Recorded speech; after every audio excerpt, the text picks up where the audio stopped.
दिल्ली विधानसभा चुनाव में आम आदमी पार्टी यानी आप को बड़ा झटका लगा है और वह चुनाव पूरी तरह से हार चुकी है। बीजेपी ने चुनाव में बड़ी जीत दर्ज की और कांग्रेस का एक बार फिर खाता तक नहीं खुल पाया। दिल्ली की सियासत में मुस्लिम मतदाताओं की अहम भूमिका है। मुस्लिम वोट पर कब्जा करने के लिए विधानसभा चुनाव के दौरान आम आदमी पार्टी और कांग्रेस में जोरदार जंग देखने को मिली थी, लेकिन जब नतीजे आए तो मामला कुछ और ही निकला। पिछले चुनाव में छप्पड़ फाड़ सीट लाने वाली पार्टी इस बार महज 22 सीट पर अटक गई और बीजेपी, जिसने पिछले चुनाव में सिंगल डिजिट में सीट लाई थी, वो कई किलोमीटर आगे निकल गई। लेकिन इन सब के बीच देखना जरूरी होगा कि मुस्लिम मतदाताओं ने किस राजनीतिक दल को ज्यादा समर्थन किया है। वैसे दिल्ली में 11 विधानसभा सीटें ऐसी हैं जहां मुस्लिम वोटर्स निर्णायक भूमिका में रहते हैं। इन सभी सीटों पर 55% ज्यादा मतदान हुआ था। अधिकतर सीटों पर 60% ज्यादा वोटिंग हुई। तो चलिए बताते हैं आपको कि मुस्लिम बाहुल इलाकों में कैसी वोटिंग रही और क्या नतीजे सामने आए। सबसे पहले बात करते हैं चांदनी चौक की। यहाँ पर 55.96% वोटिंग हुई और यहाँ से पूरनदीप सिंह साहनी आप उम्मीदवार विजयी हुए। मटिया महल में 65.10% वोटिंग हुई और यहाँ से आले मोहम्मद इकबाल आम आदमी पार्टी के विजयी रहे।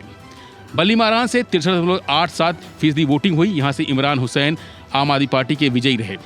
ओखला से 54.90% वोटिंग हुई, यहाँ से अमानतुल्लाह खान आम आदमी पार्टी के विजयी रहे।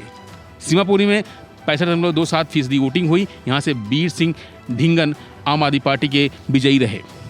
सीलमपुर में 68.70% वोटिंग हुई, यहाँ से चौधरी जुबैर अहमद आम आदमी पार्टी के विजयी हुए।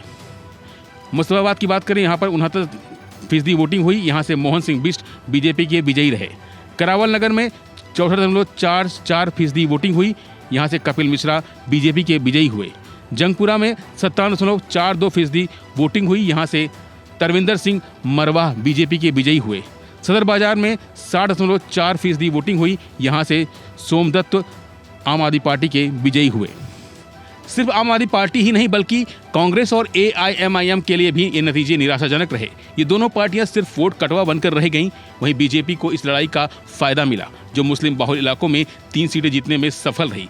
खास बात यह रही कि इनमें से एक सीट दिल्ली के पूर्व उप मुख्यमंत्री मनीष सिसोदिया की है। मनीष सिसोदिया चुनाव हार चुके हैं। दिल्ली की 11 मुस्लिम बाहुल सीटों में से 3 बीजेपी और 8 आम आदमी पार्टी के खाते में जाती दिखी हैं, जो अपने आप में बड़ा सवाल है। लेकिन इन सब में एक सीट जिसकी सबसे ज़्यादा चर्चा हुई वो थी मुस्तफाबाद की, जहां बीजेपी ने न सिर्फ जीत दर्ज की बल्कि जोरदार तरीके से जीत दर्ज की। फिलहाल के बस इतना ही। बाकी अपडेट में बने रहिए वन इंडिया हिंदी के साथ।